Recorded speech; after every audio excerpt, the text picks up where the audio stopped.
चरक संहिता के सूत्र स्थान का 7वां अध्याय पढ़ रहे हैं। न वेगान धारियत, तेरा अधारणीय वेग माने चरक ने, और वाग्भट ने उद्गार के स्थान पर कास माना। चरक ने तो उद्गार को माना तेरा के अंदर, लेकिन वाग्भट ने नहीं माना। इसलिए आप नोट करना इसको, वाग्भट ने उद्गार के स्थान पर कास माना।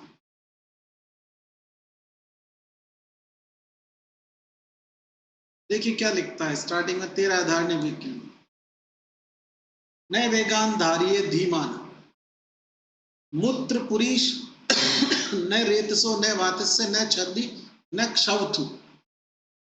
अब ये क्षत्रिय वाला शय लिखा हुआ है, वो तो होता है छींक, और शक्कर वाला शय लिखा होता है तो होता स्वेलिंग, शोथ। शुरू के जो 6 अधारणीय वेग हैं, यही चरक के शुरू के 6 उदावर्त, चरक के शुरू के 6 उदावर्त, यही उदावर्त के भेद चरक ने 6 माने और शुरू के 6 चरक के उदावर्त। बेल ने उदावर्त के 4 भेद माने और जो शुरू के 4 अधारणीय वेग हैं वो बेल के उदावर्त है। मतलब बेल ने चीक और छर्दी को नहीं माना। विमर्श में चौथी लाइन में लिखता है, चरक में बताए गए इन 13 वेगों को रोकने से सुश्रुत ने 13 प्रकार के उदावर्त बताए। आप एक लाइन यहां पर नोट करना, मैंने नीचे डाल रखी है। सुश्रुत ने अधारणीय वेग नहीं मानकर, मतलब सुश्रुत ने धारणीय अधारणीय वेग कुछ माने नहीं, सुश्रुत ने अधारणीय वेग नहीं मानकर 13 प्रकार के उदावर्त ही मान लिए। चरक वाले सुश्रुत ने अधारणीय वेग नहीं मानकर 13 प्रकार के उदावर्त ही मान लिए।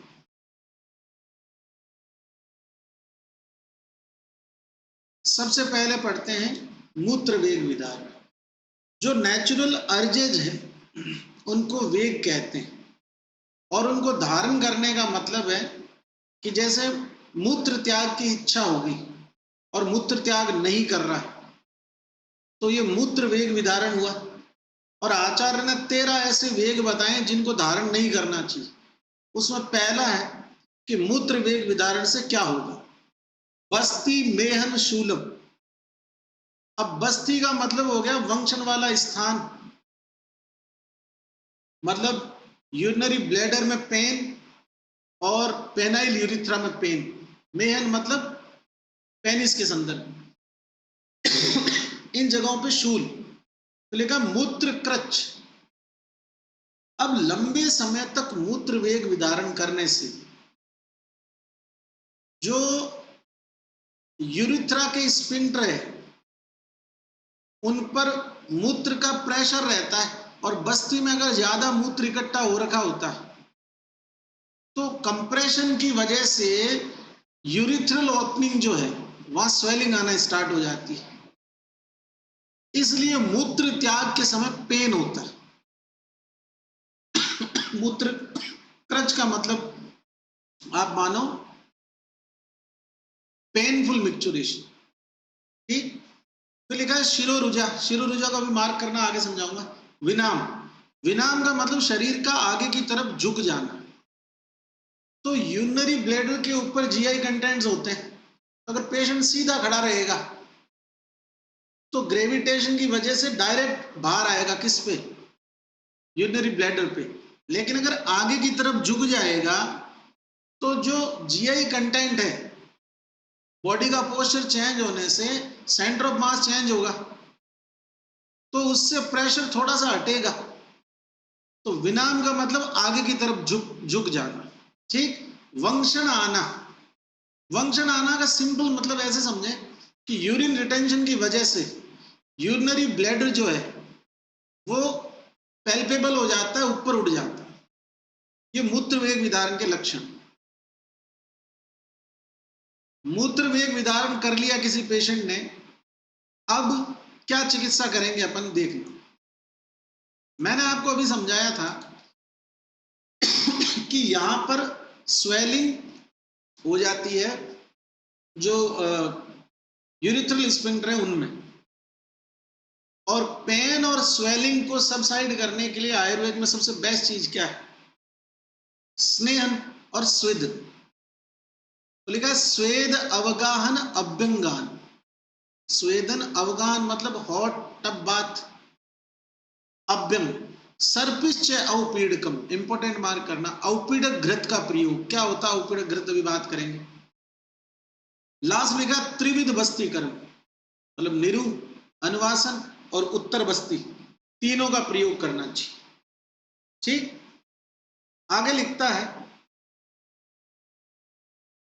विमर्श में औपीडक घृत के लिए, मूत्र जेशु तू पाने च प्राग भक्तम शस्यते घृतम। नोट डाल के लिखना है एक लाइन, लिखो औपीडक घृत बराबर,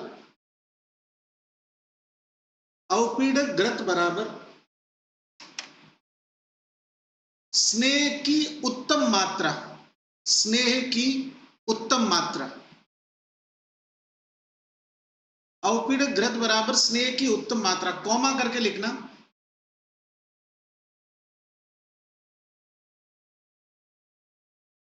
भोजन से पहले,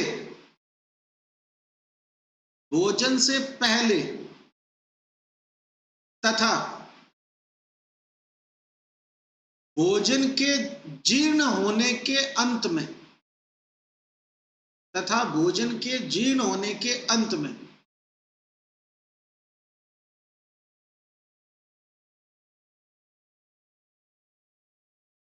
घृत का प्रयोग, घृत का प्रयोग। अब ध्यान से देखें तो औपीडक घृत वाला मामला जो है उसमें दो क्वेश्चन बनते हैं। पहला तो ये कि किस वेग विदारण में प्रयोग होता है, तो मूत्र वेग विदारण में। दूसरा, इसमें स्नेह की कौन सी मात्रा प्रयोग होती है, भाई अवर, मध्यम, प्रवर, ऐसे। तो प्रवर या उत्तम मात्रा। तीसरा बनता है कि इसका प्रयोग कब करते हैं, तो भोजन से पहले और भोजन के जीर्णांत अवस्था में।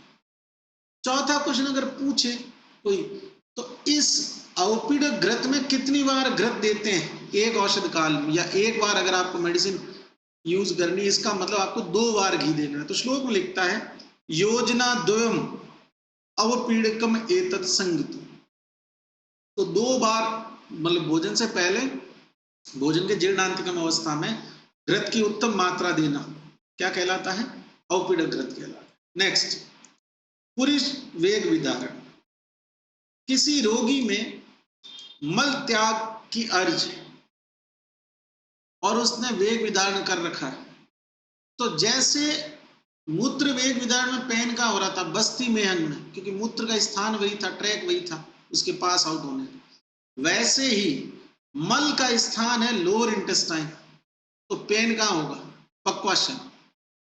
पक्वाशय शिरशूलम, मतलब पक्वाशय शूल और शिरशूल। शिरशूल को अभी के लिए इग्नोर करना, एक साथ बताऊंगा। पक्वाशय शूल हो गया। अगले का वात वर्चो अप्रवर्तनम। जिस तरह से मूत्र वेग विदारण में यूरिनरी स्फिंक्टर जो है उन पे प्रेशर कंप्रेशन की वजह से स्वेलिंग आ रही थी और उसके बाद में पेनफुल मिक्चुरेशन हो रहा था, वैसे ही पुरुष वेग विदारण करने से वात वर्चो अप्रवर्तनम होगा। इसके अंदर एक मैकेनिज्म संभवतः और काम करती है कि लोअर इंटेस्टाइन का जो एरिया है वहां पर मैक्सिमम वाटर एब्जॉर्प्शन होता है, और अगर पुरुष वेग विदारण करेगा इसका मतलब मल लोअर इंटेस्टाइन में ज्यादा समय तक रहेगा, और मल जितना लोअर इंटेस्टाइन में ज्यादा समय तक रहता है उतना ही उसमें से जलीयांश का अवशोषण ज्यादा होता है। जितना जलीयांश का अवशोषण ज्यादा होगा लोअर इंटेस्टाइन के अंदर जो मल है वो उतना ही हार्ड होता जाएगा।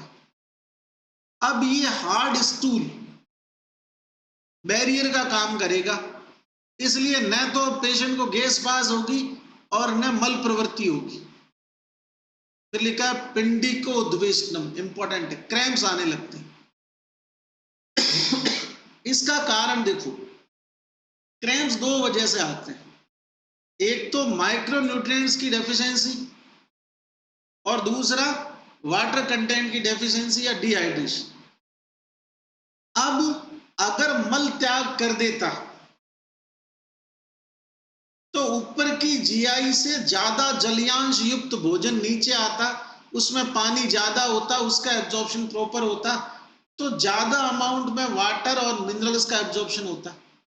लेकिन लोअर इंटेस्टाइन का जो एरिया सबसे ज्यादा मिनरल्स का और वाटर का एब्जॉर्प्शन करता है, वहां पर तो हार्ड स्टूल जो है वो ऑब्स्ट्रक्शन करके और रुका हुआ। तो अब यहां ऊपर का जो ज्यादा जलीयांश और माइक्रोन्यूट्रिएंट्स वाला भोजन है वो नीचे नहीं आ पा रहा है, तो डिहाइड्रेशन की कंडीशन होगी और इस डिहाइड्रेशन की वजह से पिंडी को उद्वेषण होता है। जिस तरह से अपन ने मूत्र वेग विदारण में पढ़ा था कि वंक्षण आना, मैंने कहा था कि यूरिनरी ब्लैडर जो फूल जाता है, पैल्पेबल हो जाता है क्योंकि यूरिन भरा हुआ अंदर। ठीक वैसे ही जो जीआई है उसका सारा एरिया ऑक्यूपाई हो गया है क्योंकि मल त्याग रोगी कर नहीं रहा, तो उधर उत्सेद होगा, उसको आद्यमान कहेंगे क्योंकि गैस भी पास नहीं हो रही है, मल भी पास नहीं हो रहा, इसलिए इसने लिख दिया पिंडी को उद्वेषणम आद्यमान। ठीक है। अब पुरुष वेग विदारण की चिकित्सा, 9वां कोटेशन। अभी मैंने आपको समझाया था कि कोई भी स्वेलिंग या पेन हो तो उसको रिलीज करने के लिए आयुर्वेद में स्नेहन, स्वेदन, अभ्यंग ये चीजें होती। तो जिस तरह से मूत्र वेग विदारण में था वैसे यहां भी होगा, स्वेदन, अभ्यंग, अवगाहन, ये तो हो गया। तो एक तरह से यूं मानो ये लोकल इफेक्ट हो गया। फिर लिखा है वर्ती बस्ती। वर्ती मतलब सपोजिटी, जैसे एनीमिया कि आपने एनल रूट के थ्रू एक टैबलेट रख दी पेशेंट के लोअर रूट मतलब एनल रूट के थ्रू आपने इंसर्ट कर दी, उससे क्या होगा, स्टूल पास आउट होगा। दूसरा बस्ती कर, शोधन बस्ती या मीरू बस्ती की बात कर रहा है एक तो, और अगर अनुवासन भी देंगे तो जो हार्ड स्टूल है उस एरिया में ऑयलिंग होगी तो स्टूल पास आउट हो जाएगा। तो स्वेदन, अभ्यंग, अवगाहन, वर्ती बस्ती। लास्ट में लिखता है अन्नपानम प्रमाथी च। शारंगर संहिता जब अपन पढ़ेंगे तो उसमें डेफिनेशन पढ़ेंगे कि भेदन, अनुलोमन, प्रमाथी ये क्या द्रव्य होते हैं। शारंगर का ही श्लोक विमर्श में पढ़ा है, वहां जाके तो याद करना ही है, तो अच्छा रहेगा कि अपन अभी याद कर ले। क्या लिखा है, निज वीर्येण यद द्रव्य, ये टुकड़ा इंपॉर्टेंट है, अपने वीर्य द्वारा जो द्रव्य श्रोतेभ्यो दोष संचयम निरिष्यति, श्रोतसों में संचित हुए दोषों को निकाल देते हैं, उन्हें प्रमाथी द्रव्य कहते हैं। तो निज वीर्येण से स्टार्ट होने वाली लाइन प्रमाथी द्रव्यों की। ठीक। नेक्स्ट, कोई शारंगर के प्रमाथी द्रव्यों का एग्जाम्पल बताना चाहेगा? शारंगर के अनुसार प्रमाथी द्रव्य कौन कौन से होते हैं, कोई एग्जाम्पल बताना चाहेगा? बोलो।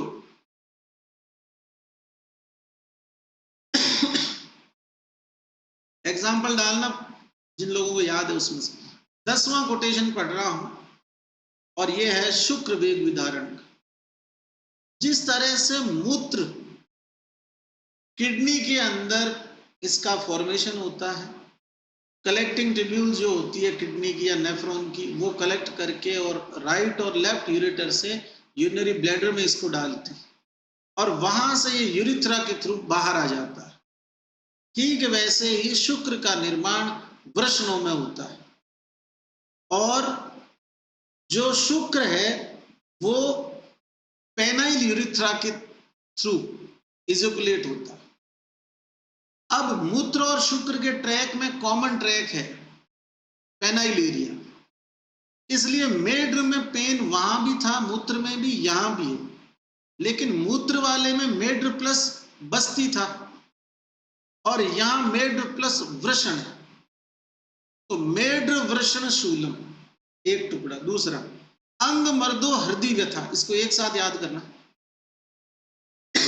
लास्ट में लिखा है विबद्धम मूत्रम एवं च, मूत्र का विबद्ध हो जाना।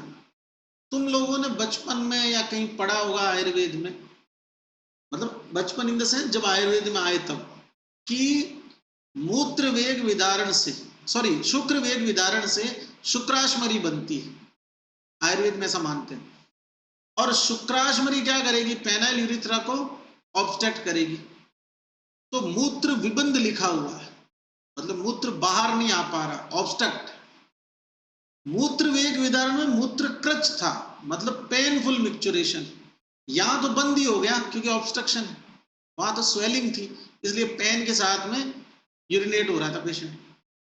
तो मेड मेड वृषण शूलम सॉरी अंग मर्दो हृदय था और विबद्ध मूत्र एवं, ये तीनों किसके लिए आया है, शुक्र वेग विदारण। किसी ने एग्जाम्पल लिखा, वचा और मरीच, आप नोट कर लेना।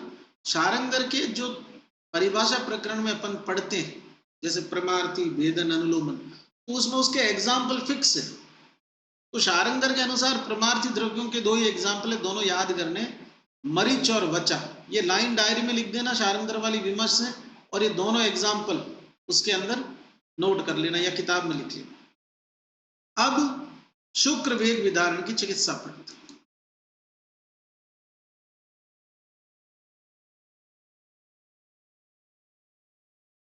अभ्यंग अवगाहन, ये तो कॉमन बात है क्योंकि स्वेलिंग और पेन यहां भी होगा ऑब्स्ट्रक्शन की वजह से। अभ्यंग अवगाहन, आगे लिखा मदिरा चरणायुधा। मदिराएं श्रोतोशोधक होती है, डायूरेसिस करवाती है। चरणायुधा बोलते हैं मुर्गे, तो मुर्गे का मांस वृश्य, मदिरा श्रोतोशोधक। तो ये शुक्रवायु स्रोतस में अगर कोई अवरोध है या मूत्रवायु स्रोतस में अगर कोई अवरोध है तो उसको क्लियर कराने में हेल्प करेगी, क्योंकि मूत्रवायु और शुक्रवायु दोनों स्रोतस कॉमन है पेनाइल यूरिथ्रा। तो मदिरा चरणायुधा। आगे लिखता है निरु और मेथुन, निरु बस्ती शोधन बस्ती, और आगे लिखा है मेथुन, मेथुन से शुक्र की प्रवृत्ति होती है। अब ध्यान देने वाली बात यहां पर यह है कि शुक्र वेग विदारण में ओनली निरु बस्ती है और मूत्र वेग विदारण में त्रिविध बस्ती। अभी यूजी में आ गया था ये क्वेश्चन बच्चों का, हालांकि पीजी का क्वेश्चन है, पर ये जो यूजी का पेपर किसी ने बनाया होगा, वो किसी पीजी वाले ने बनाया होगा तो उसको याद होगा। चरक का पेपर था, क्वेश्चन आया त्रिविध बस्ती किस वेग विदारण की चिकित्सा। आंसर सिंपल था, मूत्र वेग विदारण। तो आप ऐसे याद रखना, मूत्र त्रय से त्रिविध, त्रिविध बस्ती मूत्र वेग विदारण, और शुक्र वेग विदारण में ओनली निरु बस्ती। या फिर पीजी में क्वेश्चन आ जाए मेथुन किस वेग विदारण की चिकित्सा, शुक्र वेग विदारण। बाकी मदिरा चरणायुधा याद रह जाएगा, क्योंकि आगे जब भी पढ़ोगे तो यही पढ़ोगे कि मुर्गे के मांस का संबंध वाजीकरण से। विमर्श में सुश्रुत अंकल का श्लोक है, उसमें उन्होंने चिकित्सा बताई है, सिर्फ वही पढ़ रहा हूं, लास्ट लाइन जो मार्क है, बस्ती शुद्धि करे सिद्धम भजेत, मिला। बस्ती शुद्धि के लिए शीर का प्रयोग करना चाहिए। आचार्य चरक ने शीर और शाली दोनों का प्रयोग बताया। शीर मतलब दूध और शाली मतलब शाली चावल। तो शीर और पय दोनों वृश्य द्रव्य, शुक्र को बढ़ाने वाले द्रव्य। ठीक, नेक्स्ट, अपान वायु वेग विदारण क्या लिखता है, संगो विण मूत्र वाताना। अब तुम्हें पता है 5 प्रकार की वायु होती है, जिसमें से अपान वायु का काम है गर्भ, आर्तव, पुरीश, मूत्र, इनको अधो मार्गों से बाहर निकालो। अब जब अपान वायु का वेग विदारण हो गया, इसका मतलब अपान के आए वेग को रोक लिया, तब अपान क्या होती है, ऊर्ध्वगामी हो जाती है, वापस ऊपर की तरफ चली जाती है। और जब अपान ऊपर की तरफ जाती है तो जो चीजें अधो मार्गों से बाहर निकलनी चाहिए वो बाहर नहीं निकल सकती, क्योंकि उनको बाहर अपान वायु ही निकालती है, और वो अपान वायु की गति के साथ ही निकलते हैं। इसलिए न केवल अपान वायु का वेग रोकने से पुरुष का अवरोध हुआ बल्कि मूत्र का भी हो गया। तो जिस लाइन में संगो विण मूत्र दोनों आए वो लाइन पक्की अपान वायु। आगे आद्यमान लिखा है वो तो होना ही है, अकेले पुरुष में ही हो रहा था तो इसमें तो मूत्र पुरुष दोनों का रिटेंशन। जठरे वात जांच अन्य रोग, उदर में वात जन्य रोग हो जाएंगे। गैसिस एब्डोमेन की कंडीशन है, गैस पास नहीं होने की वजह से पेट में गुड़गुड़ रहेगी, उदर शूल वगैरह होगा, तो ये उदर के वातिक रोग है। अब चिकित्सा,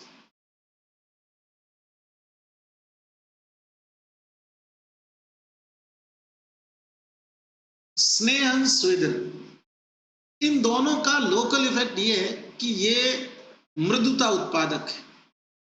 स्नेहन और स्वेदन ये हार्डनेस को, स्टिफनेस को कम करते। तो स्नेहन स्वेदन से क्या होगा, ये लोकल एप्लीकेशन की तरह काम करेंगे। दूसरा आप ऐसे समझो कि फिजिक्स का एक कंसेप्ट है कि किसी भी मॉलिक्यूल को अगर हीट मिले तो वो मूवमेंट करता है। जैसे बर्फ है तो ये जमा हुआ पानी, जैसे ही टेम्परेचर मिलता है तो इसके मॉलिक्यूल दूर दूर हो जाता है। तो अपान वायु वेग विदारण के अंदर ये जो लोकल एप्लीकेशन है स्नेहन स्वेदन, इनका इफेक्ट वैसा ही आया। स्वेदन में क्या करोगे, टेम्परेचर तो दोगे उसको। तो जो ऊर्ध्व गति है अपान वायु की या जो गैसेस एब्डोमिनी कंडीशन, उसमें रिलीफ मिलेगी। वर्ती भोजनानी च पानानी बस्ती च सस्तम वात अनुलोम। वर्ती बस्ती दोनों का प्रयोग है, लेकिन साथ में वात अनुलोमक अन्नपान के द्रव्य। अभी पुरुष वेग विधान में अपन ने पढ़ा था कि अभ्यंग अवगाहन वर्ती बस्ती परमार्थी अनुपान, यहाँ है स्नेहन स्वेदन वर्ती बस्ती वात अनुलोमक अन्नपान। तो परमार्थी अन्नपान आए तो पुरुष वेग विदारण की चिकित्सा है, और अगर वात अनुलोमक अन्नपान आए वर्ती बस्ती के साथ तो ये अपान वायु वेग विदारण की चिकित्सा। नेक्स्ट, वमन का वेग रोकने से होने वाली हानि। देखिए, अगर वॉमिटिंग की इच्छा है और पेशेंट वॉमिट नहीं कर रहा है तो हमेशा याद रखो आयुर्वेद कहता है स्किन डिसऑर्डर्स होंगे। आप इसके पास में लिख लो स्किन डिसऑर्डर्स, स्किन डिसऑर्डर्स। अब मैं पहली लाइन पढ़ रहा हूं, उस पर ध्यान दीजिएगा। कंडू कोट अरुचि, कंडू और कोट से स्टार्टिंग हो रही है, स्किन डिसऑर्डर है। दूसरी लाइन देखो, कुष्ठ विसर्ग, ये दोनों भी क्या है, स्किन डिसऑर्डर। तो वमन के वेग विदारण से स्किन वाले रोग होते। चलिए अब क्या चिकित्सा करें वमन वेग विदारण की। देखिए, भुक्त्वा प्रच्छर्दन, वॉमिट होने वाली थी, वॉमिट करी नहीं, अब वॉमिट नहीं हो रही। वॉमिट नहीं हो रही तो जो खाना खिलाओ, खाना खिलाते उल्टी हो जाएगी। भुक्त्वा प्रच्छर्दन, खाना खिला के वमन करवा। एक तो वमन वेग विदारण की चिकित्सा वमन ही होगी, लेकिन स्पेसिफिक है भुक्त्वा प्रच्छर्दन। दूसरा, अगर किसी पेशेंट में वमन हो रहा है तो बेसिक बात ये कि कब बढ़ रहा, धूमपान कब शामक, लंघन कब शामक, आगे लिखा रक्त मोक्षण, आगे लिखा रुक्ष अन्नपान, ये भी कब शामक, व्यायाम कब शामक। और रक्त मोक्षण से वात वृद्धि होती है, मतलब कफ का क्षय होता है, क्योंकि रक्त का क्षय होता है बेसिकली, और रक्त एक धातु है और धातु क्षय जन्य वात का प्रकोप होता है। तो रक्त मोक्षण भी कब शामक हुआ। लास्ट में लिखा विरेकश्च अत्र शस्यते, और विरेचन करवा दे। पूरा पंचकर्म आ गया, विरेचन है, वमन है, रक्त मोक्षण है, लंघन है, लेकिन बस्ती शब्द यहां नहीं मिलती। अगर आपसे कोई पूछे कि निम्न में से कौन सी वमन वेग विदारण की चिकित्सा नहीं, तो उसके ऑप्शन में आपको बस्ती मिलेगा। आंसर बस्ती हो जाएगा कि बस्ती इसकी चिकित्सा नहीं। विमर्श की दूसरी लाइन, और ये है छर्दी धारण जन्य उदावर्त की चिकित्सा। आयुर्वेदिक टेक्स्ट में कहीं पर इनको अधारणीय वेग माना है, कहीं पर उदावर्त माना है, कहीं पे अधारणीय वेग और उदावर्त दोनों माना। जैसे सुश्रुत के केस में अधारणीय वेग कुछ होता ही नहीं, सब उदावर्त। तो सुश्रुत ने छर्दी वेग विदारण जन्य उदावर की चिकित्सा में लिखा सारम लवणम अपित, मोस्ट इंपोर्टेंट है, डायरी में लिखना। क्षार और लवण मिला के अभ्यंग करना, किसकी चिकित्सा है? वमन वेग विदार या छर्दी वेग विदार। नेक्स्ट, छींक या क्षौथु वेग विदार, इसके पास में आप लिखो ऊर्ध्व जत्रुगत विकार, ऊर्ध्व जत्रुगत विकार प्लस इंद्रियाणाम च दौर्बल्य, प्लस इंद्रियाणाम च दौर्बल्य।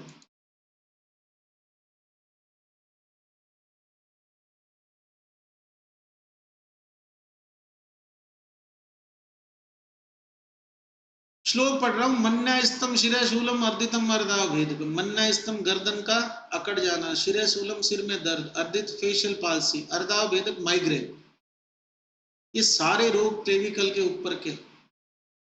इंद्रियाणाम च दुर्बल, इंद्रियों का दुर्बल होना। अधिकतर इंद्रिय भी ऊर्ध्व जत्रुगत ही होती है, जैसे नासा, जीवा, और जो इंद्रियों का अधिष्ठान है, श्रोतेंद्रिय का अधिष्ठान कर्ण, है ना। आपको जरूर से याद रखना है कि ऊर्ध्व जत्रुगत प्लस इंद्रियाणाम च दौर्बल्य किसका लक्षण है? क्षौथु वेग। नेक्स्ट, क्या चिकित्सा करें? चिकित्सा सिंपल है, ऊर्ध्व जत्रु के अभ्यंग स्वेदन।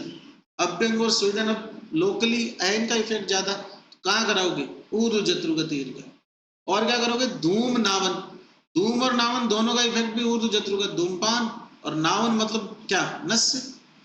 हितम वात घनम, वात नाशक चिकित्साओं का प्रयोग करना चाहिए, या फिर जो आगे चिकित्साएं बताई है, अभ्यंग स्वेदन धूम नावन, इनमें वात नाशक द्रव्यों का प्रयोग करना चाहिए। आगे लिखा घृतम च उत्तर भक्ति कम, मोस्ट इंपॉर्टेंट, भोजन करने के बाद घृत का प्रयोग, मतलब घृत पिलाना खाना खाने के बाद। अपन औषध काल पढ़ेंगे चरक चिकित्सा 30 में, उसके बाद शारंगर में पढ़ेंगे, सुश्रुत में पढ़ेंगे, वाग्भट में पढ़ेंगे। वाग्भट में अष्टांग हृदय ने 10 माने, संग्रह ने 11 माने, और निशी जो भोजन का औषध काल है वो वाग्भट की देर। ये सब बाद की बातें, अभी के लिए आप इतना याद रखें कि अपने शरीर के 3 भाग, ऊपर वाला कफ का, बीच वाला पित्त का, नीचे वाला वात का। तो औषध काल इस तरह से डिजाइन है कि अगर आपको अपान वायु वेगुणने की कोई दवाई देनी, मतलब किसी में अपान वायु विकृति कारण कोई बीमारी हो रही, तो आप क्या करोगे? भोजन के पहले उसको मेडिसिन दोगे, क्योंकि अपान वायु का स्थान बहुत नीचे। फिर अगर मान लीजिए कि प्राण और उदान से संबंधित कोई विकृति है, तो आपको भोजन करने के बाद मेडिसिन देंगी। अब इसको ऐसे समझो कि खाने से पहले जो मेडिसिन देंगे वो नीचे रह जाएगी, मतलब अपान पे इफेक्ट आ जाएगा उसका, और खाने के बाद देंगे ऊपर रहेगी, तो प्राण और उदान के रोगों में काम करेगी। और छींक का संबंध प्राण उदान से ही है, इसलिए क्षौथु या छींक वेग विदारण में जो घृत है वो औषध के रूप में दिया जा रहा है, और उसका प्रयोग भोजन के बाद में करना है। घृतम च उत्तर भक्ति, जरूर से याद करना। नेक्स्ट, उद्गार वेग विदारण लिख दो। वाग्भट ने उद्गार के स्थान पर कास को माना है। देखो वाग्भट ने 13 अधारणीय वेगों में, जैसे मैं बोल रहा हूं डिट्टो वही लिखना। वाग्भट ने 13 अधारणीय वेगों में उद्गार के स्थान पर कास को माना है। तो यू की जगह के मान लिया, यू के हो गया, उद्गार की जगह कास।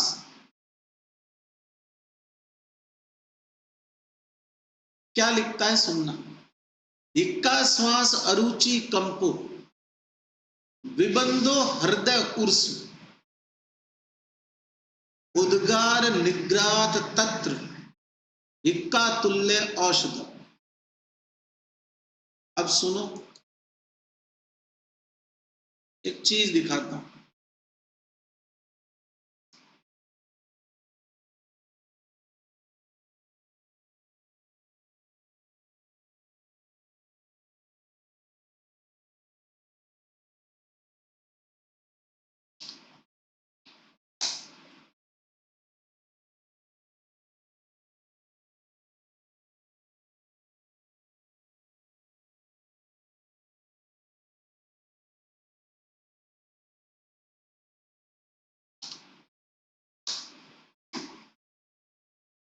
यस सर, बिल्कुल बिल्कुल पहुंच गए आप। ओके सर, बिल्कुल बिल्कुल, अपन ऐसी कोई बात ही नहीं है सर, है ना। Okay sir, sir. अब सुने आप लोग,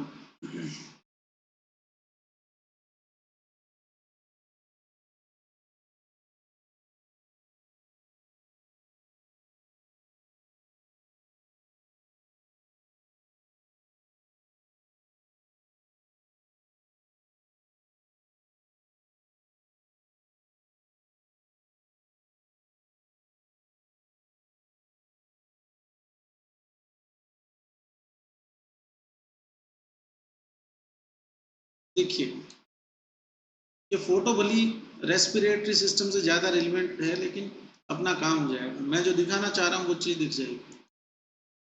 ये अपना डायफ्राम है जो मैं मार्क कर रहा हूँ, ये वाला एरिया। इस डायफ्राम की जो सप्लाई है वो फ्रेनिक नर्व की है। फ्रेनिक नर्व इस डायफ्राम को नर्व सप्लाई देती है। इस डायफ्राम में नीचे की तरफ ऑर्गन होते हैं, जैसे आपका स्टमक हो गया, जीआई कंटेंट जो भी होते हैं वो सब इसके नीचे होते हैं।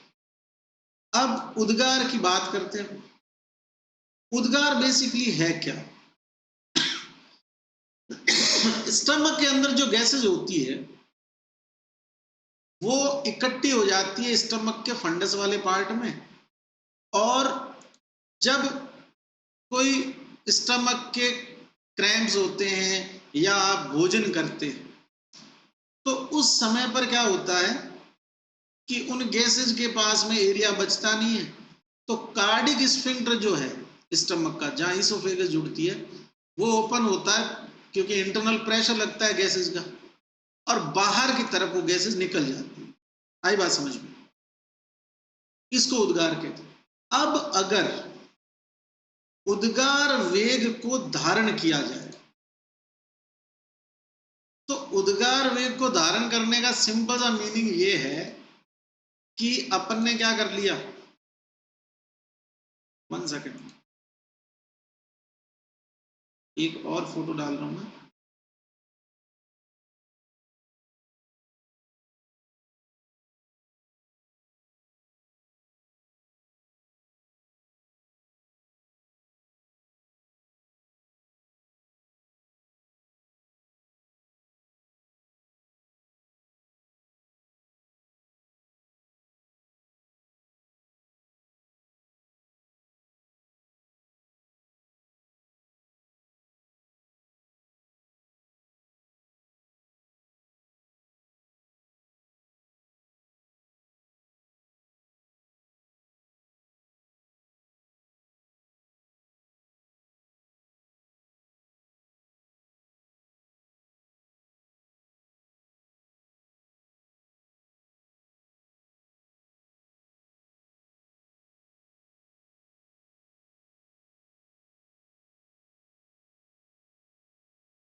क्योंकि एक बार फोटो देख लोगे ना फिर भूलोगे नहीं।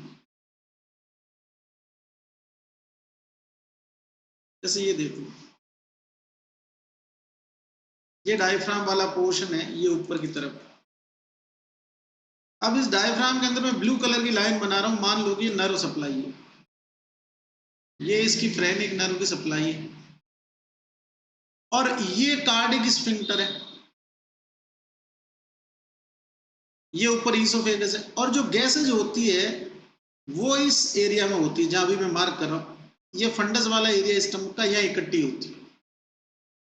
अब स्टमक के अंदर आपने खाना खाया तो पहले स्टमक खाली था तो उसमें गैसेस थी, जैसे ही खाना खाया तो गैसेस ऊपर की तरफ शिफ्ट होना शुरू हुई क्योंकि नीचे खाना भरने लगा।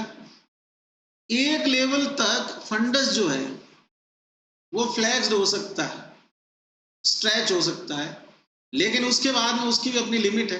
तो जब मैक्सिमम स्ट्रेचिंग उसकी हो जाती है तब यहां वाली गैसेज इस कार्डिक स्फिंक्टर पर प्रेशर डालती है। तो अंदर की तरफ के प्रेशर की वजह से कार्डियक स्फिंक्टर खुलता है और गैसेज यहां से पास हो जाती है, इसको अपन उद्गार कहते हैं। लेकिन अगर कोई व्यक्ति उद्गार वेग विधारण कर ले तो क्या होगा? ये होगा कि ये जो फंडस वाला एरिया है, ये फंडस पार्ट वाला एरिया, ये होगा क्या, इस पर, इस यहां पर गैसेज जो है वो प्रेशर क्रिएट करेगी। अब इधर से तो बंद है, कार्डियक स्फिंक्टर को तो ओपन होने नहीं दिया जा रहा है, उद्गार वेग विधान कर रहा है, तो प्रेशर एक इधर भी लगेगा, इधर भी लगेगा, इधर भी लगेगा। बेसिकली फंडस के ऊपर वाला एरिया पूरा डायफ्राम का, तो डायफ्राम कंप्रेस होगा। डायफ्राम कंप्रेस होने का सीधा सा मतलब है फ्रेनिक नर्व कंप्रेस हो रही है, और फ्रेनिक नर्व कंप्रेशन की वजह से हिक्का या हिक्कप स्टार्ट होती है, जिससे डायफ्राम के इरेगुलर अनकंट्रोल्ड मूवमेंट स्टार्ट होता है, उसको अपन हिक्कप कहते हैं। अब आचार्य कह रहे हैं कि भाई अगर बात करें उद्गार वेग विधारण की, तो हिक्का, श्वास, अरुचि, कंपन और विबंध होता है हृदय और उर का। एक एक चीज समझा रहा हूं। हिक्का समझ में आई कि नहीं आई? उद्गार वेग विधारण किया, फंडस पार्ट में से गैस रिलीज हो जाती, तब तो ऊपर डायफ्राम पे इतना प्रेशर नहीं आता, लेकिन कार्डियक स्फिंक्टर जो है उसको रिलीज होने नहीं दिया जा रहा, वहां से गैसेस को उद्गार वेग धारण कर रखा है, तो जो स्टमक का ऊपर वाला पार्ट है उस पर कंप्रेशन बढ़ेगा और वो कंप्रेशन शिफ्ट होगा डायफ्राम पे। डायफ्राम जो है उसमें फ्रेनिक नर्व है, वो कंप्रेस होगी, उसकी वजह से हिक्का उत्पन्न होगी। बात समझ में आई कि नहीं? जल्दी बताओ। अरे यहां तक पल्ले पड़ी कि नहीं पड़ी? बोल के नहीं पढ़ते कभी भी, 50 बार बोल रखा है। खाना तो बोल सकते हो। अगर डायफ्राम की फ्रेनिक नर्व कंप्रेस होगी तो हिक्कप जो है वो चालू हो जाएगी। ये बात ठीक ठीक समझ में आई कि नहीं आई? जल्दी बोलो, समझ आ गई ना? अब सुनो, दूसरा श्वास, मैं वापस उसी फोटो पे जाता हूं, अब सुनना।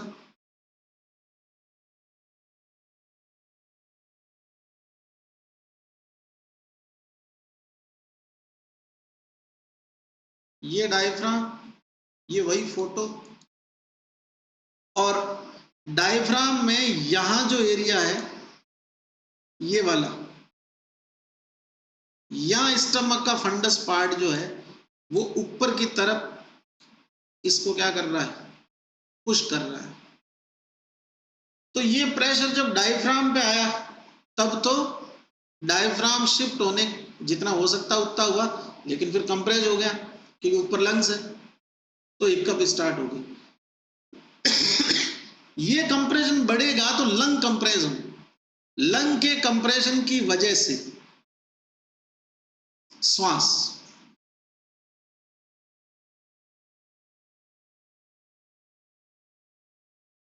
तीसरा विबंधो हृदय उर्सो। विबंध का मतलब है प्रेशर लाइक फीलिंग, किसको हो रही है? हृदय और उर को। थोरैक्स का वॉल्यूम कम हो रहा है, डायफ्राम ऊपर शिफ्ट हो गया, प्लस और अभी तक डायफ्राम पे प्रेशर है फंडस पार्ट का, तो लंग कंप्रेशन, और लेफ्ट हैंड साइड में ही स्टमक के फंडस वाले पार्ट के जस्ट ऊपर की तरफ डायफ्राम के ऊपर हार्ट है और लेफ्ट लंग, उसका कंप्रेशन, इसलिए विबंध या भारी लगता है। कौन सा एरिया? हृदय वाला और उर वाला। विबंधो हृदय उर्सो, ये एक शब्द है बीच में, कंपन। डिस्निया की वजह से रेस्टलेसनेस फील होती है, जैसे आप थोड़ी देर भाग ले या जल्दी जल्दी सीढ़ियां चढ़ ले तो हाँपेंगे, तो हाँपते टाइम रेस्टलेसनेस की जो कंडीशन होती है उसमें कंपन हो सकता है। इसलिए लाइन की शुरुआत इस तरह से हुई इसमें उद्गार वेग विदारण वाले में कि हिक्का श्वास अरुचि कंपो विबंधो हृदय उर्स। हिक्का समझ आता है, श्वास समझ में आता है, अरुचि तो होनी है क्योंकि स्टमक में जगह ही नहीं है। हिक्का श्वास अरुचि कंपो विबंधो हृदय उर्स, पड उद्गार वेग विदारण रहे हो, लक्षण में ये है हिक्का श्वास अरुचि कंपो विबंधो हृदय उर्स। उद्गार निग्रात तत्रम, चिकित्सा देखो इसकी, हिक्का तुल्य औषधि, हिक्का के समान इसकी चिकित्सा करनी चाहिए। तो जरूर से याद रखना इस बात को कि इस मतलब समझ के रटना नहीं पड़ेगा कि हिक्का क्यों हुआ, फ्रेनिक नर्व कंप्रेशन, श्वास क्यों हुआ, लंग कंप्रेशन, कंपन क्यों हुआ क्योंकि लंग कंप्रेशन की वजह से डिस्निया, अरुचि क्यों हुई क्योंकि स्टमक के अंदर जगह ही नहीं है तो नोजिया लाइक फीलिंग होगी, ठीक। और विबंध हृदय उर्स मतलब कंप्रेशन होगा, भारीपन होगा, कहाँ पर, हृदय पर और उर पर, क्यों, डायफ्राम शिफ्टिंग, फिर कंप्रेशन हो गया, डायफ्राम शिफ्ट होने से थोरैक्स का वॉल्यूम कम और जो प्रेशर है वो किस पे रिलीज हो रहा है, लंग्स पे, हार्ट पे, लेफ्ट हैंड साइड, ठीक है। और हिक्का तुल्य औषधम मतलब हिक्का के समान इसकी चिकित्सा करनी चाहिए।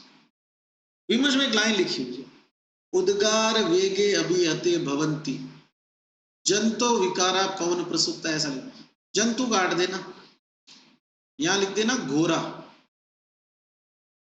जैसे अपने एक शब्द पढ़ते हैं ना घनघोर, घनघोर बादल छाए, घनघोर का मतलब बहुत ज्यादा, घोर शब्द है।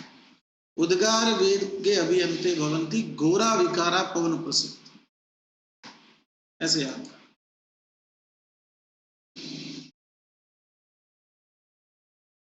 नेक्स्ट, जृंभा वेग विदार, विनाम आक्षेप संकोच सुक्ति कम प्रवेपनम, जृंभाया निग्रात तत्रम सर्ववातग्नम औषधम। लिखो एम, आज मेरे पास मेरा पेन नहीं है, माउस से लिख रहा हूं, MTR,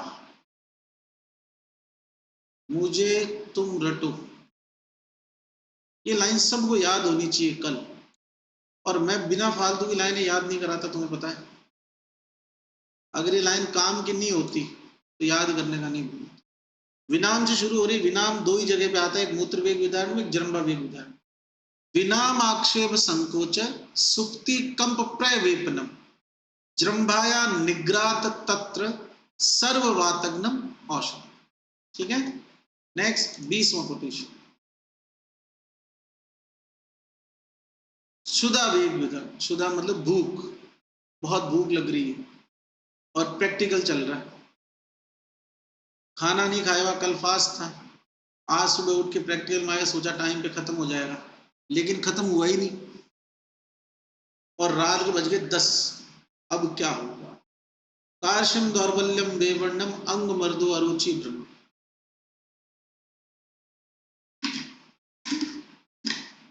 सुनना, यहां दो तरह के पेशेंट हैं। कार्य दौर्बल्य वेवरने का मतलब तो ये है कि जिस पेशेंट को लंबे समय से भूखा रहना पड़ रहा है, मतलब जो रोड पे बैगर्स वगैरह, भिखारी वगैरह होते हैं जिनको खाना नहीं मिलता है, तो उन वो माल न्यूट्रिशन की वजह से अंडरवेट होंगे, वीक होंगे और एनीमिक होंगे। कार्य, अंडरवेट, दौर्बल्य, वीकनेस, वेवरने मतलब कलर फेड होना, एनीमिया। अंग मर्दो अरुचि भरो, जनरलाइज बॉडी है, अरुचि, लंबे टाइम तो भूखे रहने के बाद में भोजन करने की इच्छा मर जाती है। जैसे आप कंटिन्यू फास्ट रखो 2 दिन, तो 2 दिन तो बहुत भूख लगेगी, लेकिन तीसरे दिन भोजन की इच्छा खत्म हो जाएगी, नोजिया जैसा होने लग जाएगा। And the last one is भ्रम, हाइपोग्लाइसीमिया में पेशेंट जाएगा, चक्कर खा के गिर जाएगा, जो बोला ना गस खा के गिरना, भूखा होता है उसको चक्कर आते हैं, फिर वो गिर जाता है क्योंकि शुगर कम हो जाती है ब्लड में, ब्रेन के पास में शुगर नहीं जाएगी तो गिरेगा। चिकित्सा, अब ऐसा नहीं है कि इसको सीधे गुलाब जामुन खिला दो। तुमने सुना होगा कि जब कोई अनशन करता है सरकार के खिलाफ या कोई उसकी डिमांड होती है उसको पूरा करवाने की, तो जब वहां का जो एडमिनिस्ट्रेटिव ऑफिसर्स हैं या जो गवर्नमेंट के नेता वेता है, वो उसका जब फास्ट खुलवाते हैं तो क्या पिलाते हैं, जूस। कभी देखना गूगल पे सर्च करना, लिखा हुआ आ जाएगा जूस पिलाकर अनशन तुड़वाए। ऐसे भी लिख सकते थे लड्डू खिला के अनशन तुड़वाए, कभी नहीं। जूस पिला के ही खिला, मतलब जूस पिला के ही अनशन तुड़वाते। क्यों? क्योंकि लंबे समय तक भूखे रहने से डाइजेस्टिव जूस और एंजाइम का सिक्रेशन कम हो गया, तो अब उसको हल्का सा स्निग्ध गर्मा गर्म लघु भोजन देना। अब जूस के अंदर लघुता भी है, स्निग्धता क्योंकि मधुर रस है, उष्णता को भी छोड़ दो, तो स्निग्ध और लघु भोजन दे रहे हैं। लेकिन चिकित्सा यही है, बेसिकली चरक ये कह रहे हैं कि आप उसको दलिया खिचड़ी दो हल्का से स्टार्टिंग में, उसकी भूख बढ़ाने के हिसाब से।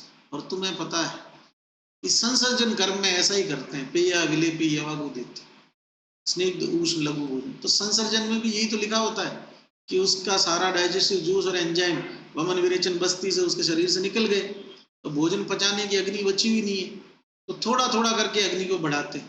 तो स्निग्ध उष्ण लघु भोजन, ये शुद्ध वेग विधान की चिकित्सा। नेक्स्ट, पिपासा वेग विधान। जैसलमेर घूमने गए अपने दोस्तों के साथ में, दोस्त सेल्फी खींचने में और रील बनाने में लगा हुआ था, और आंधी आ गई और तुम आंधी के अंदर चकरा गए और उल्टे डायरेक्शन में निकल गए, और चलते ही जा रहे हो, दिशा भ्रम हो गया। 2 किलोमीटर चल लिए, कैंप नहीं आया खुद का, मिल ही नहीं रहा कोई, गर्मी का टाइम बहुत ज्यादा, धूप, प्यास लग गई बहुत ज्यादा, पानी है ही नहीं। तुमने वापस मुड़े, तुमने सोचा कि मैं उल्टा आ गया, इधर चलता हूं, पता चला कि दिशा भ्रम की वजह से जिसको तुम रिवर्स समझ रहे थे वो डायरेक्शन, क्योंकि वहां पर टीले शिफ्ट होते हैं, आपको एक टीला आगे दिख रहा है, थोड़ी देर में आंधी की वजह से टीला इधर आ जाएगा। तो कंठ आस्त शोषो, गला सूख रहा, मुंह सूख रहा, बाधिर्य को एक बार रखना अपने दिमाग में, आगे समझाऊंगा। श्रम मतलब थकान, साध मतलब जैसे गिर ही जाऊंगा, हृदय व्यथा। डिहाइड्रेट होने पर हाइपोवोलेमिक हो जाता है सर्कुलेशन, और जब फ्लूइड का अमाउंट कम हो जाता है तो बीट बढ़ जाती है, क्योंकि हार्ट ये चाहता है जल्दी जल्दी बीट करूंगा तो सारे ऑर्गन तक कम लिक्विड होते हुए भी ब्लड जो है वो पहुंचा पाऊंगा। पिपासा निग्रात तत्रम शीतम तर्पणम मिश्रित। अब अगर तुम किसी को मिल जाओगे तो क्या करेगा? ठंडा पानी पिलाएगा, ग्लूकोन डी मिला के पिलाएगा, चीनी मिला के पिलाएगा, शरबत मिला के पिलाएगा। चिकित्सा तो शीतल तर्पण है, लेकिन बाधिर्य क्या बला है, बाकी सब तो समझ में आने लायक है। मुंह सूख गया, गला सूख गया, थकान हो गई, चक्कर से आ रहे हैं, गिरने वाला हो रहा है, हृदय व्यथा, बीट बढ़ना, पैल्पिटेशन टाइप होने लगेगा। बाधिर्य के बारे में सुनो। अपनी बकल कैविटी से एक ट्यूब जाती है मिडिल ईयर, अंदर ही अंदर, उस ट्यूब को बोलते हैं यूस्टेकियन ट्यूब। वो ट्यूब क्या करती है कि जो आउटर एटमॉस्फेरिक प्रेशर है वो टिम्पेनिक मेम्ब्रेन पे लगता है, तो इधर से भी उतना ही प्रेशर लगेगा अंदर की तरफ से, तो ही टिम्पेनिक मेम्ब्रेन अपनी जगह पे रह पाएगी, नहीं तो अंदर धंस जाएगी ना। तो बकल कैविटी से एक पाइप डाल दी नेचर ने जो मिडिल ईयर में जाती है। अब बकल कैविटी खुली रहती है तो बकल कैविटी में गैसेस का प्रेशर वही होता है जो एटमॉस्फेयर में होता है, तो उस ट्यूब में भी वही होता है जो एटमॉस्फेयर का होता है। तो टिम्पेनिक मेम्ब्रेन के बाहर की तरफ से ये प्रेशर लग रहा है, जो ईयर कैनाल है ओपन है, जो बाहर का है वो, और अंदर से भी उसको क्या कर दिया, शंट दे दिया यूस्टेकियन ट्यूब, तो बैलेंस रहती है अपनी जगह। जब पिपासा वेग विधारण करते हैं और इसमें लिखा है मुंह सूखना लगता है, मतलब जो सलाइवा है वो भी सूखने लगी, और सलाइवा चिपचिपी होती है। जैसे पुराने जमाने में जब कोई डाक टिकट चिपकानी होती थी या कोई लेटर है उसको बंद करना होता था, तो क्या करते थे, लिख करते थे और उसको चिपका देते थे। तो जो सलाइवा है वो सूखने पर गोंद की तरह काम करती है, ग्लू की तरह। अब अगर कंठ सूख गया, आश्य सोच मतलब मुंह सूख रहा है, मतलब सलाइवा सूख रही, जैसे जैसे सलाइवा सूखेगी गाढ़ी होगी, और जैसे जैसे गाढ़ी होगी उतनी चिपचिपी होगी। अब ये चिपचिपी सलाइवा क्या करती है, यूस्टेकियन ट्यूब की जो इधर वाली बकल कैविटी वाली ओपनिंग है उसको ब्लॉक कर देती है। जब ये इधर से ब्लॉक हो जाती है तो उधर प्रेशर वेरिएशन फील होने लगता है कान, क्योंकि बाहर का प्रेशर अलग है, अंदर का अलग, तो सुनाई देना कम होने लगता है। आप लोगों ने नोट करा होगा कि जब आप एकदम से किसी चढ़ाई पे जाते हैं या जब आप प्लेन में बैठते हैं और प्लेन जब ऊपर की तरफ जाता है, लैंड से ऊपर की तरफ जाता है, उस टाइम पर सडनली अपवर्ड होता है, उस टाइम पर ऐसा लगता है जैसे कानों में बबल बनते हैं, कुछ लोगों को ईयर एक भी होता है। प्रेशर वेरिएशन, सडन प्रेशर, क्योंकि ऊंचाई के साथ प्रेशर चेंज हो रहा है कैसे, तो प्रेशर वेरिएशन की वजह से बाधिर रोग उत्पन्न होता है। तो कंठास शोषो बाधिर श्रम साधु हृदय चिकित्सा शीतल तर्पण। अरे बात पल्ले पड़ी बाबू, ये बात पल्ले पड़ी ना, समझ पा रहे हो? ये जो बात बाधिर वाली है ये पल्ले पड़ी कि नहीं पड़ी, जल्दी हाँ ना बताओ यार, तुम लोग बोलते नहीं हो, अभी ओरिएंटेड नहीं हो पाए हो सही से। पुराने वालों तुम तो गधों सब जानते हो ना कि कैसे पढ़ाता हूँ, और कुछ हाना ही नहीं है तुम्हारा। ऐसे सुस्ती वाले बच्चों को कौन पढ़ाए भाई, जब पढ़ो तो ओरिएंटेड होके पढ़ो यार। कंठास शोषो बाधिर श्रम साधु हृदय गता शीतम तर्पणम निश्चित। ठीक, नहीं पल्ले पड़ी तो अभी समझा सकता हूं, लेकिन पल्ले पड़नी जरूरी है। ठीक है, नेक्स्ट आगे देखो 11वां अश्रु वेग विदारण।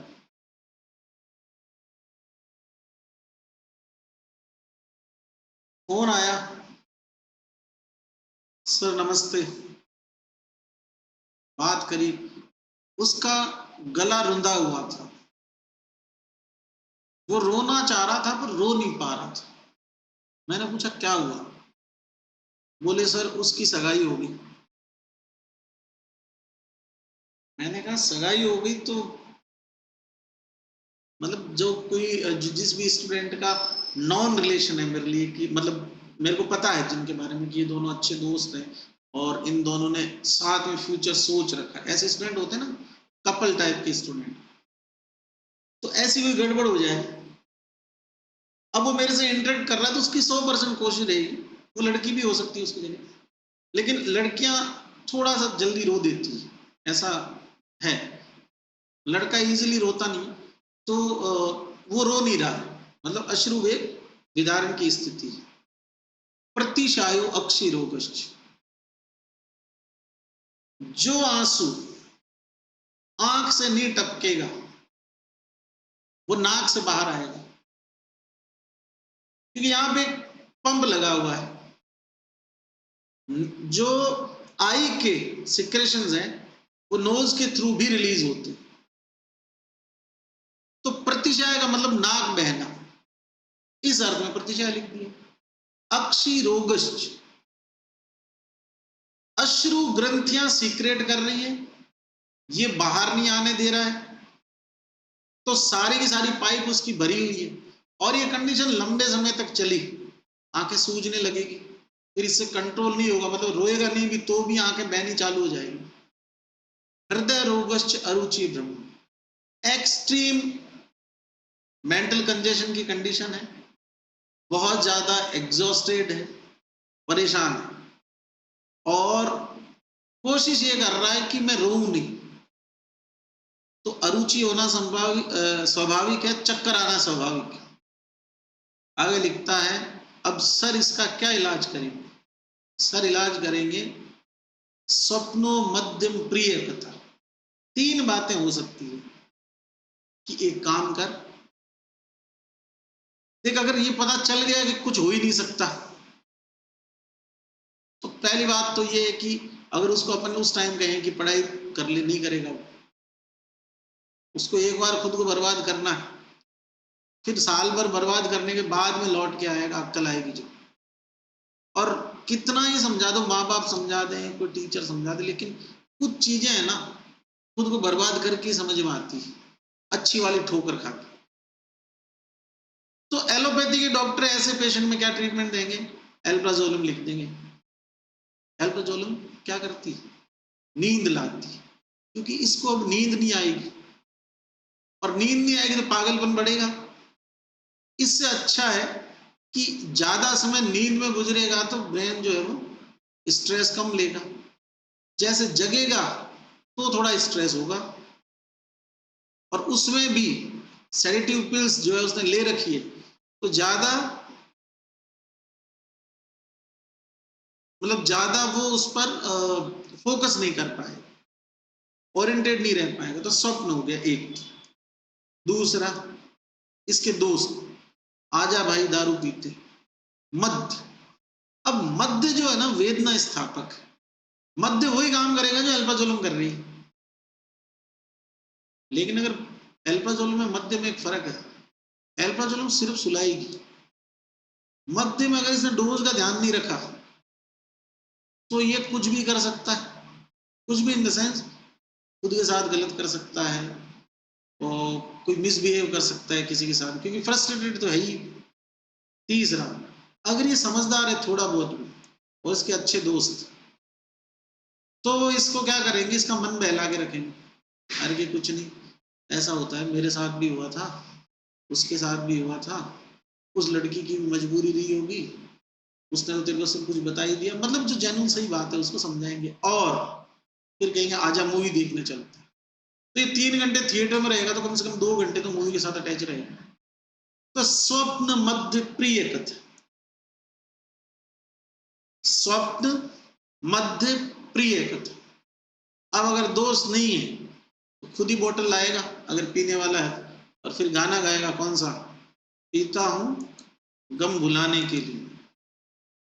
तो पीता हूं गम भुलाने के लिए इसलिए बोल रहा हूं कि मध्य गम वाले में है, क्योंकि आंसू तो इसके निकल नहीं रहे, लेकिन गम इसको बहुत है। तो स्वप्न मध्य प्रिय कथा अश्रु वेग विदारण की चिकित्सा है।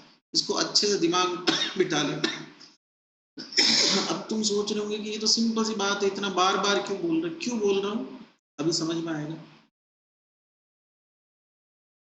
निद्रा वेग विदारण, चरक संहिता का प्रैक्टिकल वो एग्जाम है परसों, और अपन ने चरक संहिता के आज तक हाथ ही नहीं लगाया, क्योंकि एक बॉस थे, उन्होंने बोला था कि चरक तो पहले दिन रात को पढ़ लेना बस, और जो मन में आए लिख के आ जाना, पास हो जाएगा, और कुछ नहीं आया तो वाद पित लिखाना।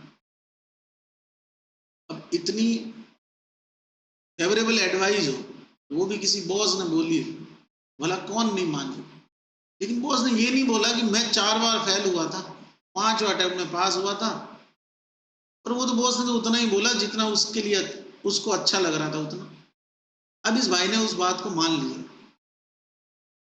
और इसने पूरे साल चरक पढ़ी नहीं, 2 दिन बाद चरक का एग्जाम है और इसके घुटने कांप रहे, अब ये पढ़ने बैठा है और इसका टारगेट है कि चरक पूरी करनी है मुझे एग्जाम से पहले।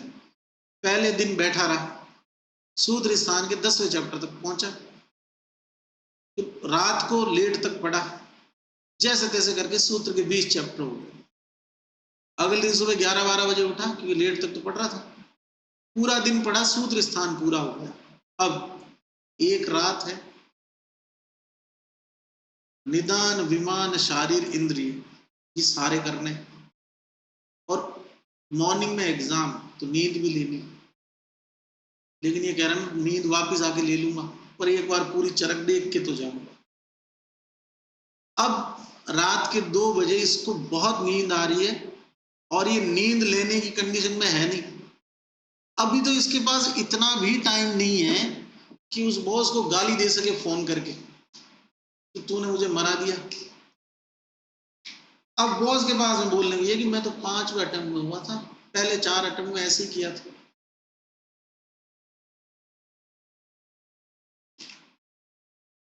अब इमेजिन करो उस स्टूडेंट को जिसके पास में चरक पूर्वार्ध आदि पढ़ी है, एक रात नींद आ रही है, सो नहीं पा रहा है, किताब खोल रखी, पेज पलट रहा है, जरम्बा उबासी आ रही है, अंगमर्द जनरलाइज बॉडी एक, तंद्रा भारी हो रही है, आंखें, शिरो रोगश्च अक्षी गौरव, हेडेक हो रहा है और आंखें भारी हो रही है।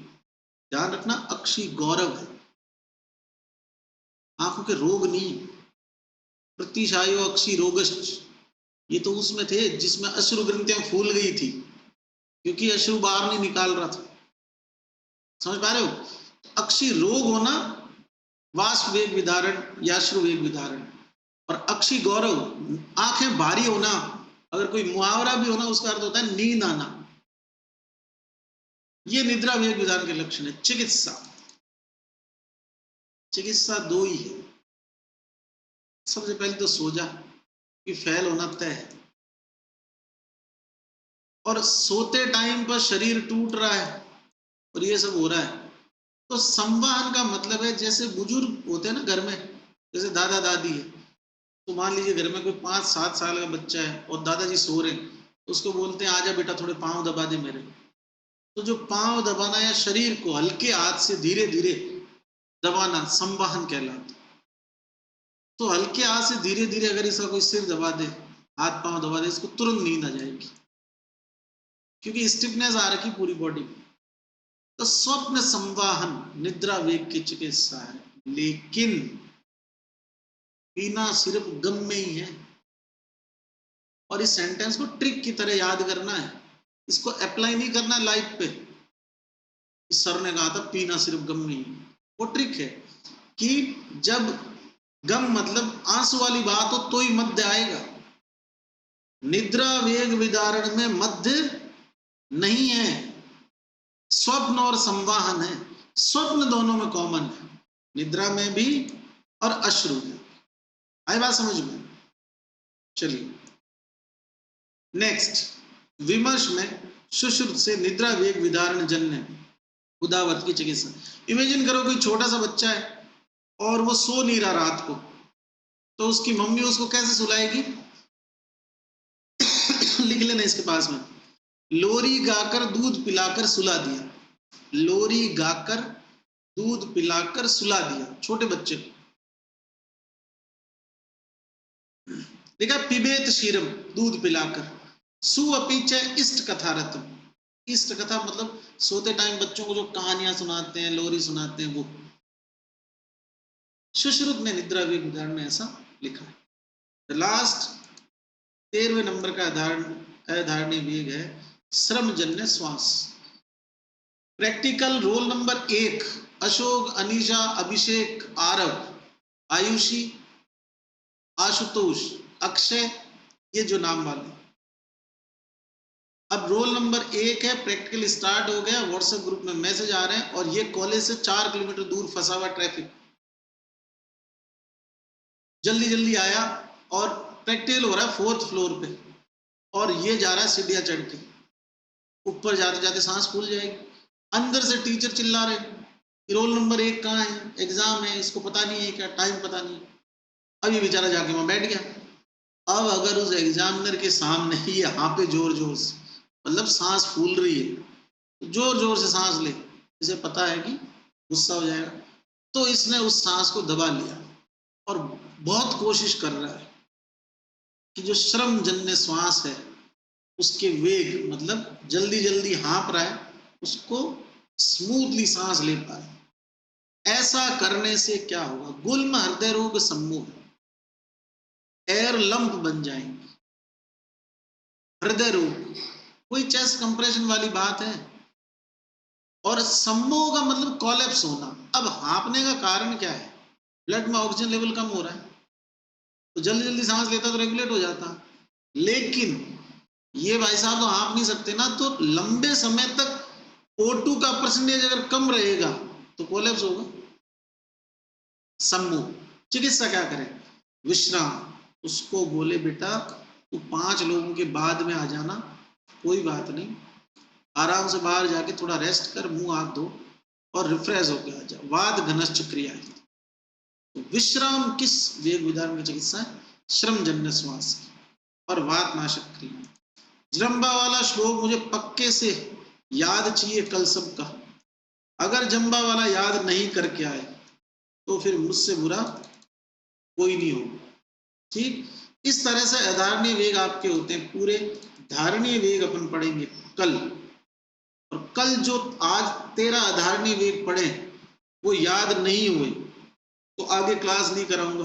इसलिए जरूर से जरूर पहले दिन का रोज याद करके आए, और जिसका याद नहीं हुआ उसको अगले दिन क्लास में निकाल देंगे। सिंपल सिस्टम है, सिस्टम चेंज हो चुका है। इसलिए आप लोग जरूर से याद करके आए, हर क्वेश्चन पे आंसर करा करें।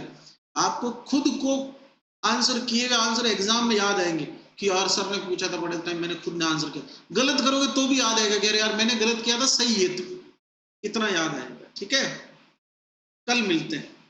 सभी को शुभ रात्रि, और पढ़ के सोना। ठीक है, जाओ।